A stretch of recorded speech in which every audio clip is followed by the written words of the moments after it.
சிறுகதை. எதிர்பார்ப்புகள். அம்மா, போயிட்டு வர்றேன். சேலையை சரி செய்து கொண்டு கிளம்பினேன். ரேணுகா, நெல்லுமா. நின்றேன். ராத்திரி சொன்னது ஞாபகம் இருக்கட்டும். சாயந்தரம் நேரத்தோடு அனுமதி கேட்டுட்டு வந்துவிடு. வீட்டுக்கு சீக்கிரமாக வந்துடு. அம்மா சிரித்த முகத்துடன் சொன்னாள். எனக்கு எரிச்சலாய் வந்தது. அதன் பிரதிபலிப்பாய் முகம் சிவந்து கருத்தது. எனது கொடூரமான அந்த பார்வைக்கு அம்மா பலியாகி கொண்டிருந்தாள். அம்மா, நீங்கள் எத்தனை தடவை சொன்னாலும் சரிதான். எனக்கு இந்த கல்யாணத்தில் விருப்பம் இல்லை என்று கத்தினேன். நீ இந்த மாப்பிள்ளையைத்தான் கட்டிக்கணும்னு ஒன்றும் கட்டாயம் இல்லைம்மா. மாப்பிள்ளை வீட்டுக்காரங்க வாக்கு கொடுத்துட்டோம். அவங்களும் இன்னைக்கு வர்றதா சொல்லிட்டாங்க. நீ சும்மா ஒரு சம்பிரதாயத்துக்கு அவங்க முன்னாடி வந்து நின்று மாப்பிள்ளையை பாரு. உனக்கு பிடிச்சி நீ சம்மதிச்சாதான் இந்த கல்யாணத்துக்கு ஏற்பாடு பண்ணுவேன். அம்மா அடக்கமாக சொல்லி முடித்தாள். அம்மா, இப்போவும் சொல்கிறேன், நான் முழு சம்மதத்தோட அவங்க முன்னாடி நிற்க போகிறது இல்லை. உங்களோட வாக்கை காப்பாற்றி ஆகணும் என்கிறதுக்காகத்தான் அவங்க முன்னாடி நிற்க போகிறேன். சரி, நான் போயிட்டு வர்றேன்மா. படியிறங்கி நடந்து பஸ் நிறுத்தத்துக்கு வந்தேன். பள்ளி சிறுமிகள் சீருடையில் பள்ளிக்கு போய்க் கொண்டிருந்தனர். கல்லூரி மாணவர்கள் ஜீன்ஸ் போட்டுக்கொண்டு தன்னை எந்த தாவணியாவது பார்க்காதா என ஏக்கத்துடன் நடைபோட்டு கொண்டிருந்தனர். கைக்கடிகாரத்தை பார்த்தேன். மணி 9:30. என்ன, இன்னும் கீதாவை காணவில்லையே? பார்வையை லேசாக சாலை மீது படரவிட்டேன். கீதா தூரத்தில் வேகமாக நடந்து வந்து கொண்டிருந்தாள். ஹாய் ரேணு. மௌனமாய் நின்று கொண்டிருந்தேன். என்னடி உம்முன்னு நின்றுக்கிட்டு இருக்கேன்? ஒன்றும் இல்லடி. காரணம் இல்லாமல் நீ மௌனம் சாதிக்க மாட்டியே. ஏண்டி இன்னைக்கு லேட்டு? ரேணு, பேச்சை மாத்தாதடி. ஏண்டி உம்முன்னு இருக்கேன்னு கேட்டேன். இன்னைக்கு என்னை பொண்ணு பார்க்க வர்றாங்கடி. வாழ்த்துக்கள். ஆமாம், சந்தோஷமாக சொல்ல வேண்டிய செய்தி இப்படி சினுங்கிக்கிட்டே சொல்கிற ஏன்? கீதா, கல்யாணங்கிறது 1000 காலத்து பயிர்.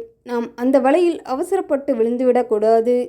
அப்படி விழுந்துட்டோம்னா பிற்காலத்தில் ரொம்ப கஷ்டப்படணும்.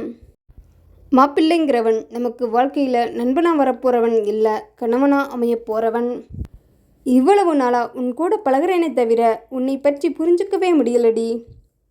கீதா, நமக்கு அமைய போகிறவன் நல்லவன்தான்னு எப்படி நம்புறது? ஒரு நம்பிக்கை தாண்டி. நம்பிக்கையில் தான் இந்த உலகமே சுழண்டுட்டு இருக்கு. நீ நினைக்கிற மாதிரி ஒவ்வொரு பெண்ணும் நினைக்க ஆரம்பித்தா இந்தியாவில் எந்த பெண்ணுக்குமே கல்யாணம் நடக்காது. 15A பஸ் புகையை பரப்பிக்கொண்டு வந்து நின்றது. வழக்கமான இடிபாடுகளுடன் ஏறினோம். மறுபடி புகையை பரப்பிக்கொண்டு கிளம்பியது. கீதா முன்னோக்கி போய்க் கொண்டிருந்தாள். நான் அவளை பின்தொடர்ந்தேன். எனக்கு பின்னால் வந்த தாடி வைத்த இளைஞன் என்னை உரசிக்கொண்டே வந்தான். எனக்கு அவனை எப்படியோ ஓங்கி அறிய வேண்டும் போல் இருந்தது. முட்டாள், அவனுங்களுக்கெல்லாம் அக்கா தங்கச்சி கூட பிறக்கலையா? மனதில் திட்டிக்கொண்டே இருந்தேன். அவன் உரசுவதை நிறுத்துவதாக தெரியவில்லை. எனக்கு அருவருப்பாக இருந்தது. இந்த ஜென்மங்களுக்கு இதில் அப்படி என்ன சுகம் கிடைத்துவிடப் போகிறது? பஸ் நின்றது. மாட்டு ஆஸ்பத்திரி இறங்குங்க, கண்டக்டர் கத்தினார். அங்கே சில மாடுகள் மனிதர்கள் இறங்கினார்கள். படியில் தொங்கிக் கொண்டிருந்த கல்லூரி பையன் விசில் அடிக்கவே வண்டி கிளம்பியது. தாடிக்காரனின் கை இப்பொழுது என் இடுப்பு பிரதேசத்துக்கு வந்தது. லேசாக நெளிந்து அவனை முறைத்து பார்த்தேன். அவன் கையை எடுப்பதாக தெரியவில்லை. கீதாவிடம் சொல்லலாமா? அப்படியே கத்த வேண்டும் போல் இருந்தது. என்ன செய்வது? பெண்ணாக பிறந்து விட்டோமே. மிஸ்டர், கொஞ்சம் கையை எடுக்கிறீங்களா? தாடிக்காரனை பார்த்து இந்த வார்த்தையை சொன்ன அந்த நல்ல உள்ளத்தை கையெடுத்து கும்பிடணும் போல் இருந்தது. நிமிர்ந்து பார்த்தேன். அந்த நல்ல உள்ளத்திற்கு சொந்தமானவர் ஒரு ஜாடைக்கு நடிகர் சரத்பாபு போன்று காட்சியளித்தார். நீ மட்டும் யோக்கியமா? உனக்கு யாரும் ஆள் கிடைக்கலன்னு என்கிட்ட வந்து பாயிற?